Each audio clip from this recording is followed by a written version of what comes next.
Welcome back to Farmer's Lore. May your day be steady, honest, and filled with Christ's strength. And now, let's turn to the page to today's story from the fields. I want new John Deeres, or I'm done, says the son, but the dad sent him packing that same day, spring of 1978. That's when everything changed on the Patterson farm. Ray Patterson had been working that same 320 acres in central Iowa since he came back from Korea in '53, started with a 1947 Farmall H his father-in-law sold him for $800 and a promise to take care of his daughter. By '78, Ray was running 2 tractors, that same H still going strong, and a 1965 John Deere 4020 diesel he'd bought used in '71. Paid cash, $7,000 he'd saved over 6 years. His son Michael was 24 that spring, came back from college with an agriculture degree and ideas about modernizing everything. Michael had been home 2 weeks when he walked into the kitchen one Saturday morning with a John Deere brochure. Yes! Dad, we need to talk about the operation. Ray was sitting at the table working on the carburetor from the H. Didn't look up. What about it? We're running equipment that's older than I am. The 4020's 13 years old. That Farmall's over 30. We need to upgrade. Ray set down his wrench. Those tractors work just fine. They work, but they're not efficient. Look at this. Michael spread the brochure on the table. A brand new John Deere 4440. 120 horsepower, cab with air conditioning, sound guard body, state of the art. This tractor would cut our field time in half. We could handle more acres, grow the operation. You know what that tractor costs? $42,000. But Dad, we can finance it. Dealer says we can put down 15% and carry the rest at 12% over 7 years. Ray picked up his wrench again. So you want me to go $36,000 in debt? It's an investment. With the extra capacity, we could lease the Morrison place, another 200 acres. The numbers work. The numbers work until they don't. Michael sat down across from his father. Dad, you've been farming the same way for 25 years. Times have changed. Everyone's expanding. The Hendersons just bought 2 new 4640s. The Kramers are running all new equipment. We're getting left behind. Left behind where? In the market. In productivity. Dad, with your methods, we're barely breaking even some years. Ray set the wrench down hard. Barely breaking even? Son, this farm is paid for, every acre. Both tractors are paid for. Every implement in that shed is paid for. I owe exactly $0 to any bank. That's not barely breaking even, that's winning. It's not winning if we can't grow. Why do we need to grow? Because that's what successful farms do. They expand, they invest, they leverage their equity to build something bigger. Ray stood up and walked to the window. 3 decades of mornings, he'd looked out at those same fields. Let me tell you about leverage, Michael. Your grandfather lost everything in '32. Had 400 acres in Nebraska, beautiful land. Went into debt buying new equipment in '29. Thought he was building something bigger. Bank took it all, every acre. Died 10 years later working another man's farm for wages. This isn't 1932. No, it's not. But debt works the same way it always has. You owe the bank owns you. That's old thinking, Dad. Ray turned from the window. Maybe it is, but old thinking kept this farm in our family. Old thinking put food on the table every year. Old thinking sent you to college without $1 of debt. Michael picked up the brochure. I'm not saying your way was wrong for your time, but it's my time now. My generation does things differently. Is that what they taught you at Iowa State? Go into debt? They taught me modern farm management, asset optimization, growth strategies. Dad, you're sitting on 320 acres of paid-off equity and running it like it's 1955. Ray's jaw tightened. 1955 put you through school. I know. And I appreciate that. But I didn't go to school for 4 years to come back and farm with a 30-year-old Farmall. Nobody's making you farm with anything. Michael stood up. What's that supposed to mean? Means if you can't farm without a $42,000 tractor, maybe you can't farm. So that's it? Your way or nothing? Ray picked up the carburetor and the wrench. My way is the only way on this farm. When it's your farm, you can make your own decisions. When will it be my farm? When you're 80. It'll be your farm when you understand what it takes to keep it. Michael grabbed the brochure off the table. You know what? Fine. I got offers. Henderson Farms wants a foreman. They're running a real operation. New equipment, modern methods, professional management.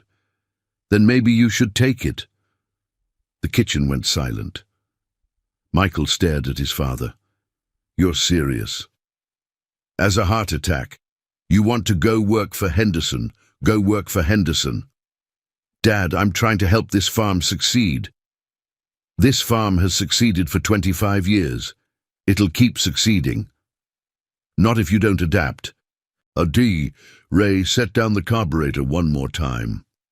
Michael, you think success is new tractors and more acres. I think success is sleeping at night knowing I don't owe any man nothing. We got different definitions, and that's fine. But this is my farm.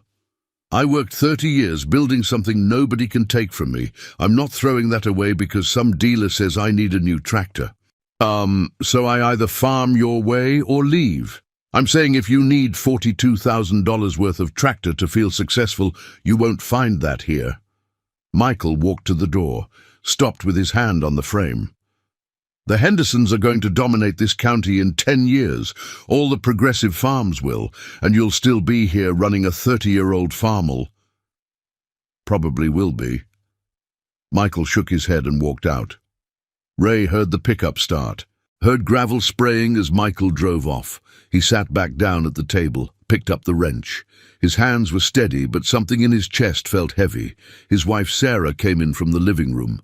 You heard all that? I did. You think I was wrong. Sarah poured herself coffee and sat down. I think you both want the same thing. You just see different paths. His path leads to debt. Maybe. Or maybe he sees opportunities you don't. Ray set down the wrench again. Sarah, I've seen what debt does. Seen good men lose everything because they borrowed against tomorrow. I know, but Ray, he's not wrong that things are changing. Changing doesn't mean better.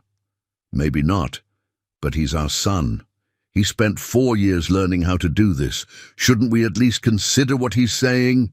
I considered it. Answer's no. Sarah sipped her coffee. You know he might really leave. I know. And that doesn't bother you. Ray picked up the carburetor, turned it in his hands. Course it bothers me. But what bothers me more is teaching him that debt is the answer. That bigger is always better. That old equipment means old thinking. So you'd rather lose your son than buy a tractor? I'd rather my son understand what I spent 30 years building. But I can't make him understand. He's got to learn it himself. Michael didn't come home that night, or the next. Ray kept working, planted corn with the 40-20 and the old 6-row planter, same as always. 3 weeks later, Sarah came out to the shed where Ray was greasing the Farmall. Michael called. Ray didn't look up. He take the Henderson job? He did. Starts Monday. They're putting him in charge of their new equipment division.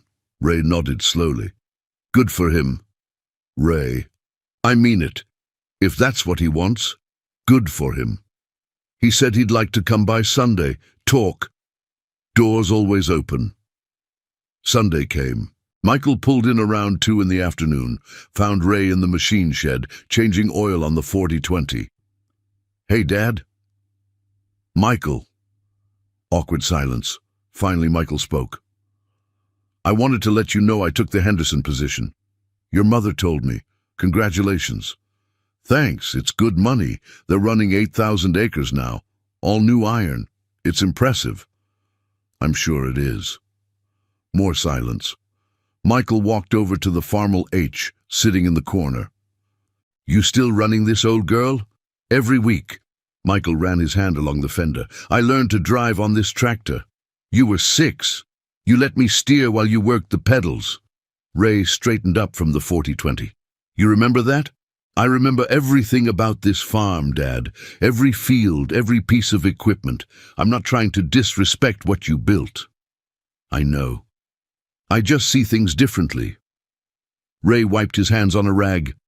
"Michael, you're going to do fine at Henderson's. You're smart. You got education. You'll help them build something big. But I hope 10 years from now you'll understand why I said no." Michael looked at his father. "What do you mean?"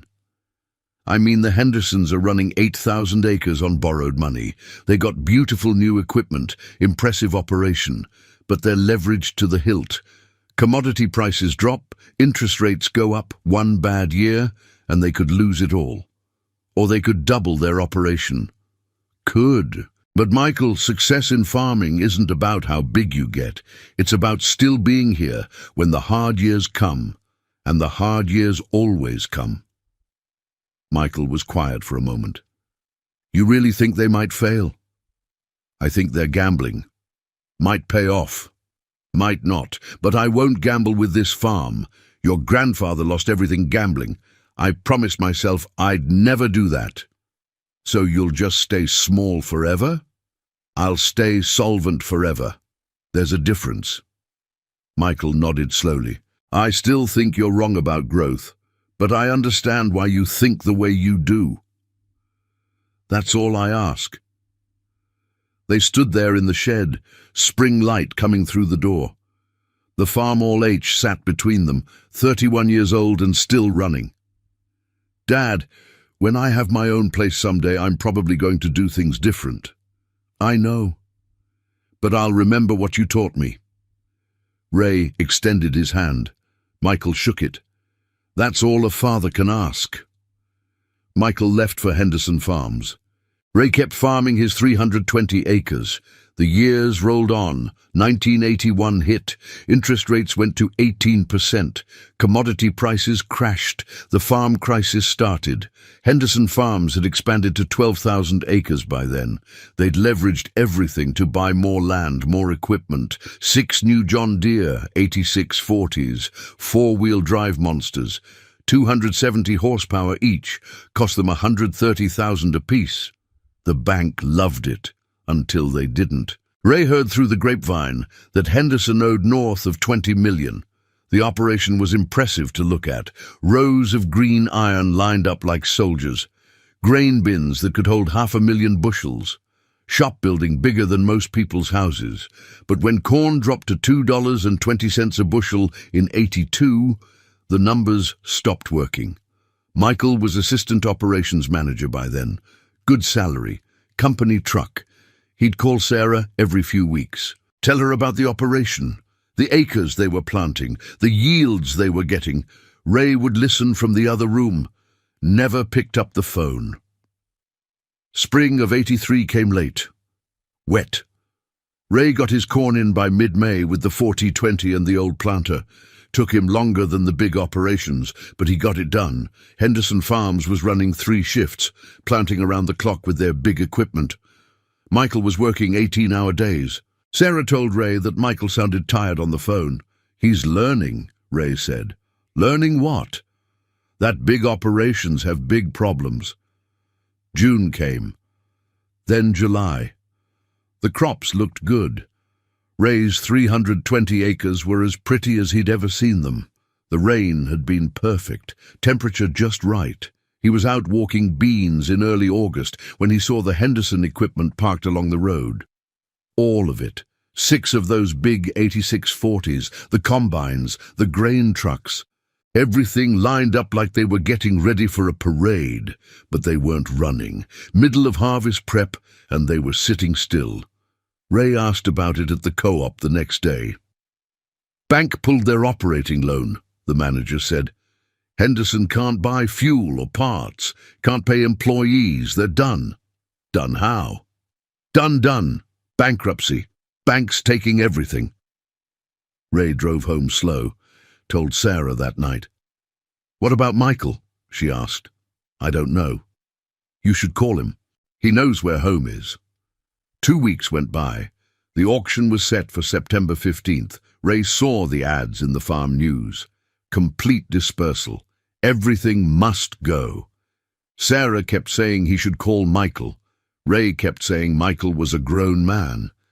Then, one evening in early September, headlights came up the drive. Ray was in the shed, greasing the Farmall. 36 years old and still running strong. Michael got out of a pickup that wasn't the company truck, walked into the shed. He looked like he'd aged 10 years. "Dad." "Michael, you got a minute?" "Always." Michael leaned against the workbench, looked at the old equipment, the Farmall, the 40-20, the implements that had been there since he was a kid. "Henderson's are finished." "I heard. Bank took everything, the whole operation, 20 million in debt, 3 years of profit gone in 6 months. Ray set down the grease gun. "What about you?" "I'm out of a job. They let everyone go last week. Can't make payroll." "I'm sorry, son." Michael laughed, no humor in it. "You were right about all of it. The debt, the expansion, the risk. You called it 6 years ago, and I thought you were just being stubborn." "Michael." "No, let me finish. I watched it happen, Dad. Every single thing you said would happen. The bank owned them. When prices dropped, they couldn't make payments. They tried to double down, borrowed more, bought more land, thought they could grow their way out of it, just dug the hole deeper." He walked over to the Farmall H, ran his hand over the faded paint. "Mr. Henderson, he was at his desk when the bank came, had his head in his hands, crying. 40 years building that operation, and it was gone in a morning." Ray picked up a rag, wiped his hands slowly. "Debt's a hard master." "Yeah." Michael turned to face his father. "Dad, I need to ask you something, and I'll understand if the answer is no." "Ask." "Do you still need help on the farm?" Ray set down the rag. "What about your ideas? Modern methods, growth strategies, asset optimization?" "I think I'd like to learn your methods, if you're still willing to teach them." Ray looked at his son, saw the man he'd become, saw the lessons he'd learned the hard way. "Farmall needs a tune-up. You remember how?" "I remember everything you taught me." "Then let's get to work." They worked side by side that evening, father and son. Ray showed Michael how to gap the spark plugs just right, how to set the points, the same way he'd shown him when he was 12.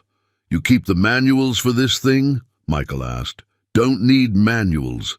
Know every bolt on her. What if something breaks you can't fix? 36 years. Hasn't happened yet. That's the beauty of these old machines. They're simple, built to last, built to be fixed." Michael was quiet for a while, working. "I went to the Henderson auction preview yesterday," he said finally. "Yeah? Those big 8640s, 3 years old, barely broke in. Know what they're estimated to bring?" "What?" 40, maybe 50,000 each. Banks got them listed at 60 to 80. They'll be lucky to get 40. 130,000 tractors, 3 years old. Selling for a third of what they cost. Ray nodded slowly. Always happens. When everyone's selling at once, nobody wants to buy. There were guys there from the bank, standing around with clipboards, looking at everything like it was theirs. I guess it was. That's what collateral means. Michael set down the wrench he was holding. "Dad, I was so sure you were wrong, so certain that your way was outdated, that progress meant bigger equipment, more acres, more leverage. You weren't wrong to think that. Lot of people do. But they're wrong. Some of them make it work, but most don't. The ones that make it work, they get lucky with timing, right weather, right prices, right interest rates all at once, but you can't build a life on luck." They finished the tune-up as the sun was setting. Ray started the Farmall. It fired right up, settled into that familiar rhythm. "Music," Ray said. "What?" "That sound. It's music. Same sound it made in 47 will make that same sound long after I'm gone." Michael listened to the old engine. "Can I ask you something?" "Shoot." "Were you ever tempted? When everyone else was expanding, buying new equipment, leveraging up?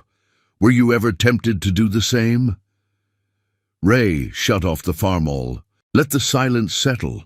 Every day, especially in the 70s, corn was $4, beans were 10. Seemed like everyone was getting rich. The dealer would call me once a month, tell me about the new models, the financing deals, how I was leaving money on the table. But you never did it. Never did. You know why? Why? Ray walked to the shed door, looked out at the fields in the fading light. Because I remembered my father's face when they took his farm. I was 8 years old, watched men load our equipment on trucks, watched them put a lock on the barn, watched my father become somebody else's hired man. He turned to Michael. I promised myself that would never be me, that I'd build something slow and steady, something nobody could take, even if it meant staying small. Even if it meant running old equipment while everyone else had new. Michael joined him at the door. You ever regret it? Not once. You know what I regret? That it took you 6 years and a Henderson bankruptcy to learn what I couldn't teach you in a conversation. Some lessons you can't teach have to be learned. Yeah? Wish that wasn't true, but it is. They stood there in the doorway, father and son, while darkness settled over the farm. Dad, if I come back your way. No arguments about equipment, no pushing for expansion, your methods, your timeline. You sure? You'll be working with equipment older than you are. I'm sure. I've seen the alternative. Ray extended his hand. Michael shook it. Welcome home, son. Thanks, Dad. They worked together after that. Ray was 61. Michael was 30. They planted with the old equipment, harvested with it, fixed it when it broke. The farm didn't grow. Still 320 acres, still the same old tractors. The Farmall H was 40 years old. The 4020 was pushing 20. But they were paid for. The land was paid for. And when they sold their crops, the money was theirs. The 80s were brutal for agriculture. Interest rates hit 21% in 81. Farm crisis, they called it. Small operations all over the Midwest went under. Big operations too. Henderson wasn't the only one. The Kramers lost their place in 84. The Johnsons in 85. The Weavers in 86. All of them had expanded in the 70s. All of them thought bigger was better. Ray and Michael kept farming. By 1988, half the farms in the county had changed hands. Bank sales, foreclosures, bankruptcy auctions. The Patterson farm stayed in the family. One evening in the fall of 91, Michael came in from the fields. Ray was at the kitchen table doing paperwork. Dad, the Morrison place went up for sale. Ray looked up. Yeah. Bank finally gave up trying to find a buyer. They're willing to deal. 200 acres for $60,000. That's cheap for that land. It is. Good ground too. Borders our North 40. Ray set down his pen. You thinking we should buy it? Michael sat down across from him. I'm thinking we could. We got the equity. We got $60,000 in the bank. We could pay cash. What about equipment? We'd need bigger tractors to work 520 acres. Maybe. Or maybe we just work a little longer each season. Ray smiled. That sounds like something I would have said. I learned from the best. What changed your mind? 13 years ago, you wanted to expand to 800 acres with borrowed money. Michael looked out the window at the fields. 13 years ago, I thought success meant growth. Now I know success means still being here, still having a choice. So you want to buy the Morrison place? Only if we can pay cash. Only if it doesn't put us at risk. Only if we're doing it for the right reasons. What are the right reasons? Because it's good land, because it'll be here for the next generation, because we can afford it without borrowing a dime. Ray picked up his pen again. Then let's make an offer. They bought the Morrison place in December of 91, paid cash, $58,000. The bank was happy to take it. That spring, they planted 520 acres with the same old equipment. Took longer, but they got it done. The Farmall H was 44 years old, still running. Ray was 72 when he handed Michael the deed to the farm. They were in the machine shed. Ray had just finished changing the oil on the 4020. "It's yours now," Ray said. "All 520 acres, paid in full." Michael took the deed, looked at it for a long time. "I won't let you down. You already made me proud, son. You came back, you learned, you built something that'll last. We built it together." "Yeah, we did." Ray walked over to the Farmall H. 49 years old now, still red, still running. "You going to keep her?" "Long as she runs." "That'll be a while yet." Michael stood next to his father, both of them looking at the old tractor. "You know what I tell people when they ask why we run old equipment?" "What's that?" "I tell them it's paid for. I tell them it's reliable. I tell them it's built to last. But you know what I really tell them?" "What?" "I tell them it represents a way of thinking, a way of farming, a way of life." Ray nodded slowly. "That's the truth of it. Yeah." They stood there in the shed, 3 generations of wisdom built into one old tractor. Outside, 520 acres of debt-free ground stretched to the horizon. Not the biggest farm in the county, never would be, but it was still there, still theirs, still in the family, and that Farmall H, still running strong, because some things are built to last, and some lessons are worth learning, even if they take time. Michael's son asked him once why they didn't buy new tractors like other farms. Michael took him out to the shed, showed him the Farmall H. "Your great-grandfather bought this tractor in 47, he said. "Your grandfather farmed with it for 50 years. I learned to drive on it, and one day you will too." "Why?" "Because this tractor represents something bigger than horsepower or efficiency. It represents wisdom, patience, the understanding that success isn't about how fast you grow, but whether you're still here when the growing is done." The boy ran his hand over the faded red paint. "Will it still be here when I'm grown? If we take care of it, it'll be here for your grandchildren." "That's a long time. That's the point, son. That's the whole point." Years later, Michael told that story at a Farm Bureau meeting. Young farmers, most of them struggling with debt, equipment payments, land payments, operating loans at 15%. One of them raised his hand. "But Mr. Patterson, how do you compete? Everyone else has GPS guidance, variable rate planters, telemetry systems. You're running tractors from the 60s. Michael smiled.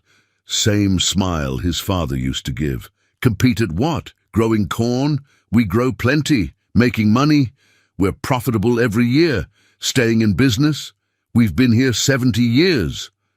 But you could grow more with new equipment. Probably could. But here's what I learned the hard way. Growing more doesn't mean keeping more. The year Henderson Farms went under, they produced 1 million bushels of corn. Know how much they kept? Silence. None. Bank took it all. They were growing corn for their creditors, not themselves.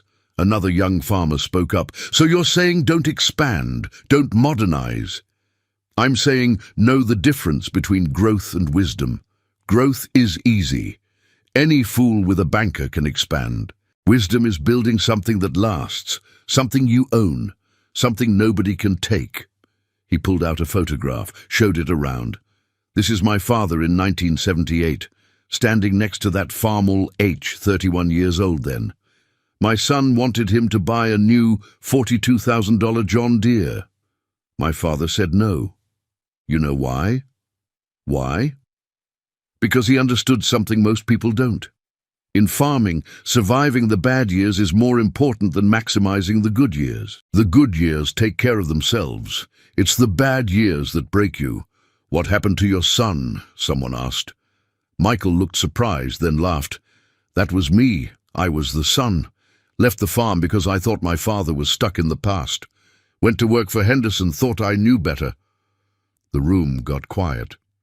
"How'd that work out?" the first farmer asked. "I learned that my father was right. Learned it the hard way, watching a $20 million operation collapse in 6 months. Came home with my tail between my legs, asking if he still needed help." "What did he say?"